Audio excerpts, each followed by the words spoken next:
He is a submarine officer and has commanded the fast attack submarine USS Salt Lake City, Squadron 3. He served in various commands and staffs both at sea and ashore, and as a flag officer served as Commander Navy Region Northwest, and most recently as Commander Joint Region Marianas in the U.S. territory of Guam. He currently serves as Commander Navy Region Southwest. Ladies and gentlemen, please join me in warmly welcoming Rear Admiral Bill French. Admiral French.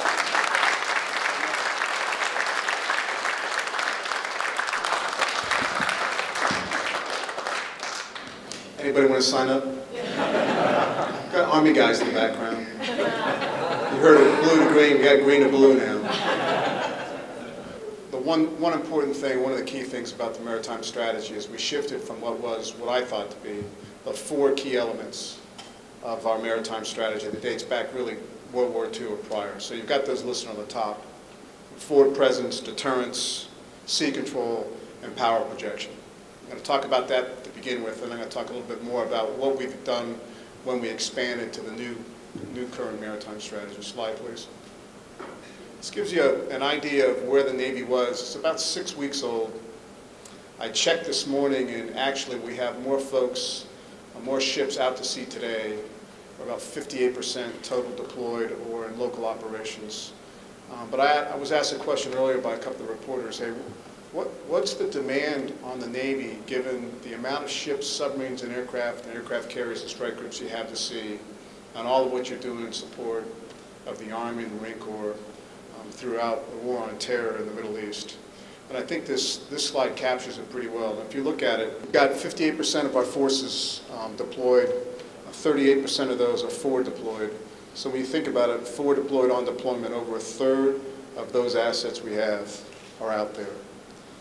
And what are they doing? They're doing various things. So you've got a strike group that's conducting strike operations in support of the war in Afghanistan. And the neat thing about the Navy Marine Corps team is that we take our runways with us. We are not dependent on anybody letting us set up an air station or letting us set up something. And today, 50% of those operations, 50% of those combat operations in Afghanistan are being flown by naval aircraft off the aircraft carrier there in the Gulf. So we have the logistics capability in place. We can deploy our assets across the globe to do any one of those things we might be tasked in the maritime strategy. And I think this gives you a good idea of what it's like, and that's a common picture, a typical picture of any day in the Navy and where our forces are deployed. Slide. And here's what we're doing ashore. And again, you can see on here is about 12,000 sailors that are deployed in Iraq, Afghanistan, in support of the war on terror. As the captain mentioned to you earlier, he deployed as one of those as an individual augmentee several years ago and worked closely with the Army and the Marine Corps to support their efforts ashore. I'm going to talk a little bit about our expanded core missions, what we do beyond the top 4. Slide. This is one of my favorite slides. It's actually not a Navy-generated slide. Can you tell it's different? Who all has an iPhone in the audience? Wow. Normally when I say it, I did this to a bunch of students, and every single person in there had either a Droid or an iPhone. But I think you can understand the point of this thing. It's the components are built across the globe, and you can see here you've got them, different components built in different countries. And what happens? You build them, you move them, you consolidate them, you put them together, and then of course you got to distribute them. How is all that done? It's all coordinated by sea. And I tell you, our ability to increase the speed at which we build things is going up. Our ability to ship them from country to country faster is not going up. And I think as you see the economy come back and recover, and it will for all those folks with money in the stock market, it will. It's coming back. Up to 12,000 today. But you're going to see the need for more and more merchant ships out there to ship those things from point to point. And what's my whole point of saying that is you can't do it without your Navy deployed to support our export business and our import business. Piracy. Piracy today is a real world problem. I think most of you know that. And these pirates, I don't know if you've seen pictures of them, they're not Errol Flynn-like. It's not like the Errol Flynn of the 40s and 50s. They are very aggressive. They are cold-blooded killers. and they're out there to make money by hijacking various merchant ships. The top slide up there shows you the number of different pirate-type incidents we had in 2010. 11 looks pretty good, doesn't it? That's after 2 weeks. And I think the statistic up there that kind of drives home the challenge the best is the number of current held hostages from the pirate trade just in Somalia, 707. 31 different vessels. That's going on today. So here's the good news, if there can be good news with piracy, and that's, if you look up there, the collaboration and coordination we are seeing across, or from our allies and from our friends. There's a CTF 151, that's a US-initiated combined task force, but right now it's actually being led by a Pakistani flag officer. So the PACs have got the lead, and we're working for them, along with a total of 25 different countries. So a total of 37 different countries that have had some presence there in the Horn of Africa trying to fight the piracy challenge. So why is this a good thing? It's a good thing because we're all working together. We're collaborating, we have to have common communication mechanisms, we have to know what the other countries can do, what the ships can do, how to do the command and control. So as we get better at counter-piracy operations, I'll tell you, we're going to be better at whatever we have to do with those other countries in the future. And many of the same people that are involved in piracy and supporting are the same ones that are going to be involved in narcotics, illegal human trade, as well as weapons of mass destruction. So our ability to coordinate and work together with other navies is going to pay off down the road. Slide. And the other area where the new maritime strategy has really picked up is humanitarian assistance disaster response. And I think most of you have seen probably the middle picture before. That's a USS Abraham Lincoln. It was off of Indonesia, and the picture there with USNS Mercy. Lincoln had previously spent a month earlier 6 months, or about 6 months, operating in the Gulf, conducting combat operations, flight operations against the terrorist threats of the folks in Iraq. And had had very successful deployment, had come back to Hong Kong for a well-deserved port visit. They were there for about a day and a half and got a phone call for this Indonesia catastrophe, and the ship got everybody back on board for a carrier in Hong Kong. That's no small feat. In 12 hours they were sailing at best speed to get back down to Indonesia. And they spent, both the ship, the Lincoln, and the surface ships that were with them in the strike group spent 5 weeks before the Mercy could get down there, conducting humanitarian aid, providing operations with helos from the same deck that they conducted combat operations in Iraq only a couple months before. So you can see the span of control and capability in one ship, one crew, and the surface ships are doing similar things. What was the importance of that? Well, Indonesia, which is the largest Muslim country in the world, before we reached the coastline, the popularity of the U.S. was about 30%. After what ended up being about 3 months down there between both Lincoln and Mercy, popularity of the U.S. went from 30% to 70%. Huge country, huge Muslim population. That was really a large impact for a relatively short period of time that the Navy spent down there. So as part of this maritime strategy, we said, hey, we don't have to wait for the next disaster to go practice kind of the tools of the trade to provide humanitarian support. So we established 4 different areas, you can see them up there, where we deploy usually once a year to each one of those areas and provide the same type of humanitarian support, disaster relief, if in fact you were called to go support a disaster somewhere in the globe. I've got a short 2-minute clip that will highlight what had happened just this last year at Pacific Partnership out in the Pacific. And this is just the piece associated with the response to Indonesia. They reached 5 other countries as part of the deployment.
That happened last summer of the Mercy.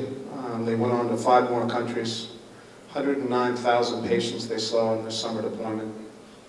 About 800 surgeries. I had the opportunity 2 summers ago when I was in my last assignment. I lived in Guam. I had a chance to go down to a small island called Chuck. It used to be called Truck Lagoon, very famous during World War II. Anyways, about 75,000 people that live there. Many of them never have a chance to see a doctor their entire lives. I was walking through the small hospital they had there right after we had done some repairs, and there were still some doctors from the Mercy.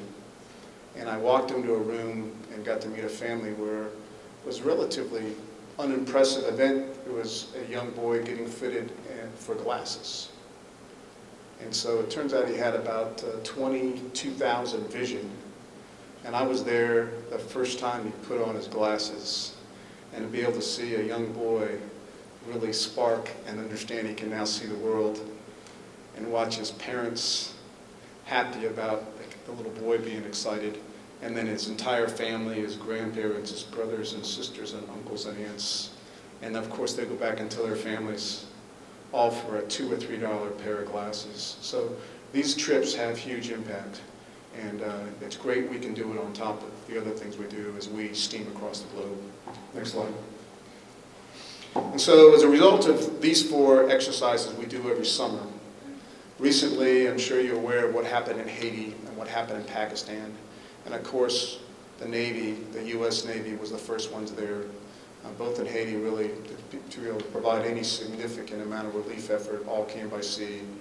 And then in Pakistan, same thing. We spent a lot of time in Pakistan. What was neat about Pakistan was, in one of the earlier slides I showed, when this effort was going on in earnest, there was 2 ships, only less than 1/8 of an inch apart.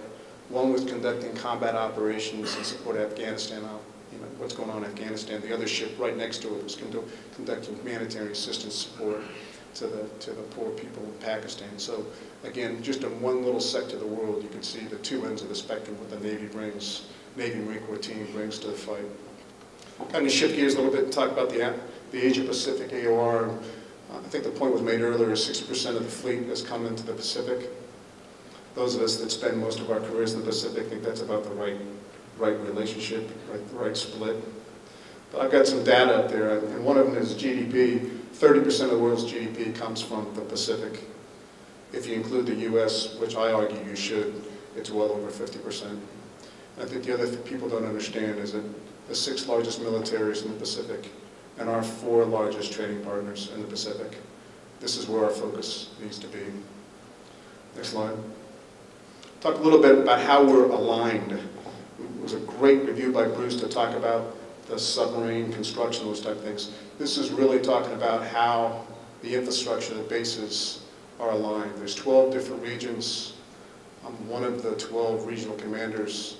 I'm lucky enough to be here in Southern California, so I'm kind of the envy of the other 11. It gives you just a depiction of kind of our AOR. There's 10 bases, 9 of which are in California, 1 base up in Fallon, Nevada. Red dot there for Naval Base Ventura County because it's special. But to give you some background, we are total acreage is 1.5 million acres. If you put that all in one spot, it would be a state about the size of Delaware. And put that in better perspective, the whole Navy real estate all combined is just under 2 million acres, so we have quite a bit as far as the real estate goes. As great as our bases are, we wouldn't be here and we couldn't operate without our ranges.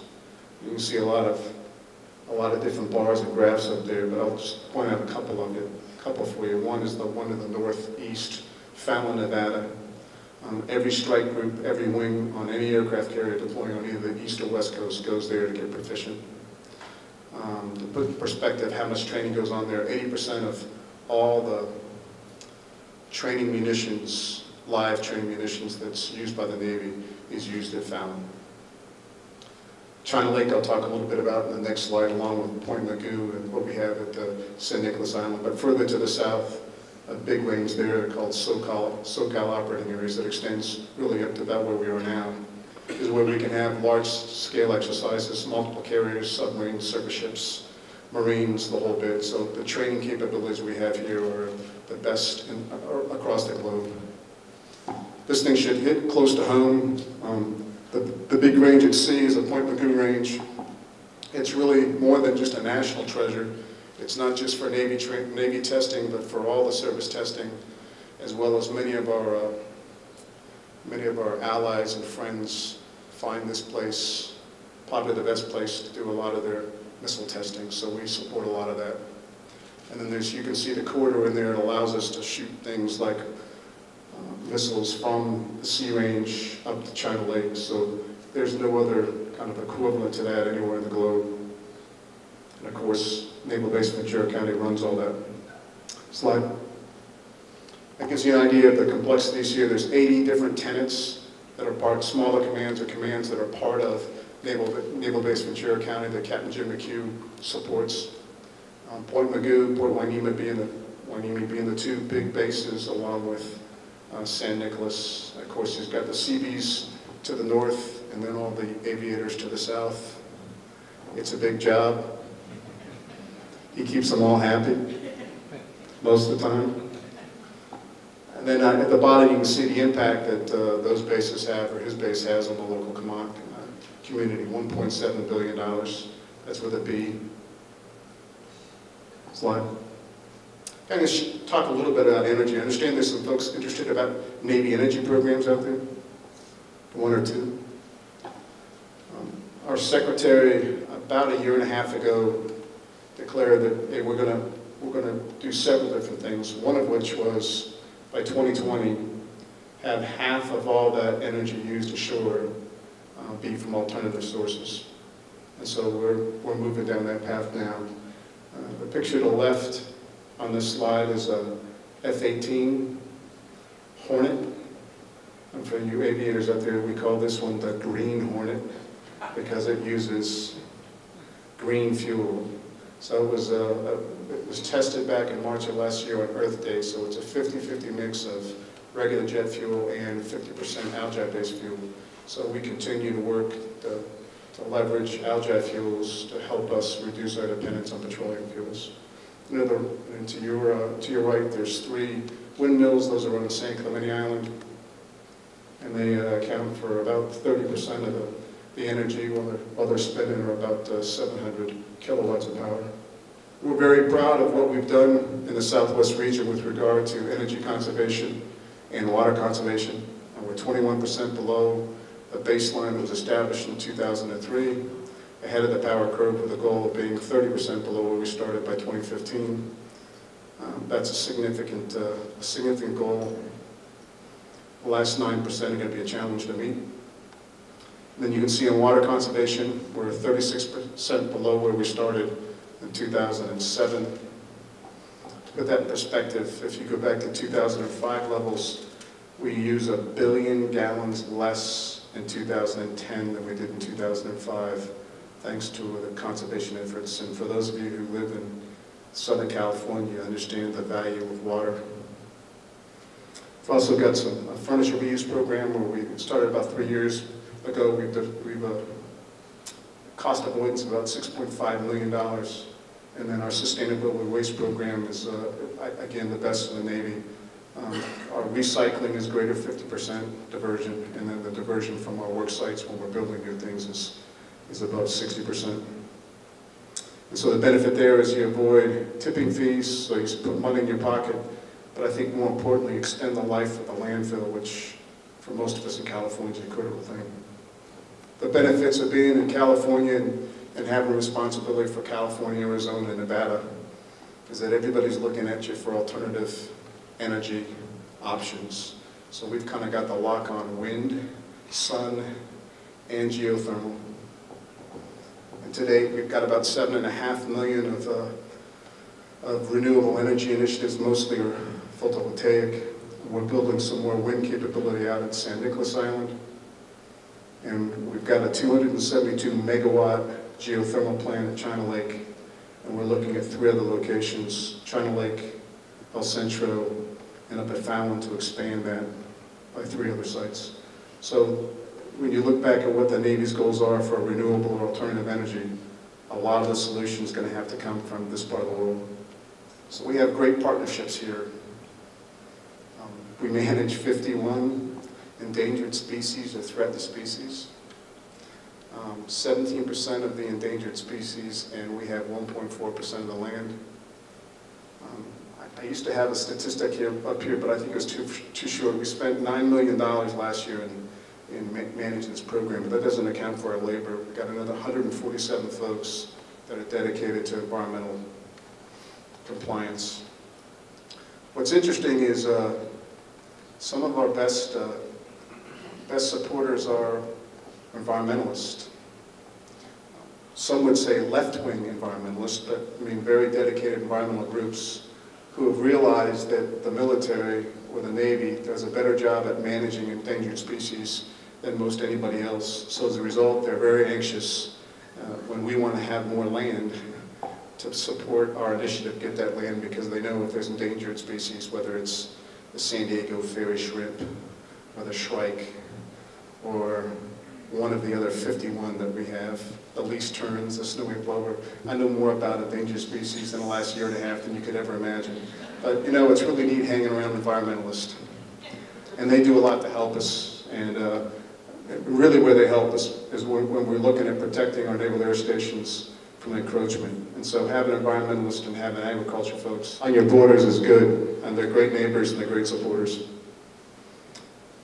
And finally, 6 out of 10 of our naval installations the last year were recognized by the CNO for their environmental programs. So finally, I want to talk about our people. Who's been on a carrier, on a surface ship, been to sea? Great. For those of you who haven't, I encourage you to try to go. I'm sure the Navy League here is going to set something up. If not, we'll work something to get you out. But they are the reason we can go do the things we do. The young sailors that are coming in our Navy today, I think, are smarter than they've ever been. They're more focused on being members of the team. They're interested in seeing what's available in the world. I think they're more world-wise than we were 10, 15, 20, 30 years ago. They come in with high school diplomas. Some of them come in with some college. A few of them come in with 4-year degrees. They're all focused on trying to get their further education, and whether it's tuition assistance programs in the Navy or the benefits of a new post 9/11 GI Bill, which are just absolutely eye-watering, and the benefits we have, not just for the folks that serve, but also if they don't need it or don't want it, they can give it to their spouse or to their children. It's a wonderful program that continues to attract the best and brightest. I will tell you what's disturbing for many of you might be that only about 35% of our high school kids between 17 and 23 are eligible to come into the Navy or any of their services. 3 big reasons. One is you got to be a high school graduate. So if you haven't graduated from high school, you're not eligible. If you have some problem with a loss or some sort of record. And finally, the most disturbing one, I think, is medical. And it's because our youth are overweight. And so that really precludes a lot of folks. So we got to get folks conditioned to be ready to go serve in the services. To tell you a quick story, I took some folks out called the Young Presidents Organization. YPOs are folks that I think you have to be a CEO of a certain size company by the time you're 40 to be eligible. And so I took them out on a carrier, and 3 of them kind of ambushed me after we came down from the flight deck. And goes, "Where did you find those people?" I go, "What people?" He goes, "Oh, the folks out there, there are hundreds of kids, hundreds of young sailors. Where'd you find all those?" I said, "You know, they're folks that are young, you know, the future of our country. They're from all over the place, you know, 14 of them are from California, they're from all over the states. Well, I would do anything to hire any of those guys in my company. I wish I could have that type of talent." But I think that speaks volumes. We're talking about CEOs of very successful companies who would love to have these folks. The same sort of story, I had a different YPO group a few years before that. In fact, when I was a CEO of a submarine, I was giving them a tour, and one of them afterwards said, "Well, how much is one of these ships?" And I was a little startled with the question. I think the answer was about 900 million, but I said 900,000. And he said, I'll take 3. Yeah, I think maybe I had a couple digits off there. We can't do, as I mentioned, we can't do what we do without our people. They are the secret. As we look forward, I will tell you the people we have today are as good or better than we've ever had in the past. And those of you who haven't had a chance to go to sea, and whether it's at sea on a ship, or with the Marines, or with the Army, or with the Air Force, or with the Coast Guard, I think they'll all amaze you. They are smart, they're dedicated, they work as a team, and they want to make a difference for the country. So we're lucky, and I think we're turning the reins over at the right time, and I have confidence they're going to fix all the things we didn't get done during our time.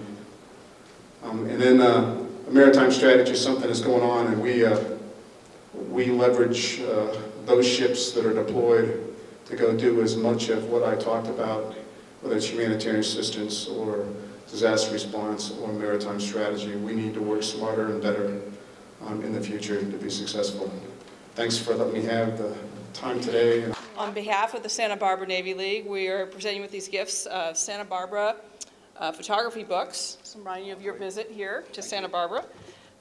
And on behalf of a proud nation, thank you for your service to our country, and thank you for your presentations this evening. Thank you very much. You're welcome.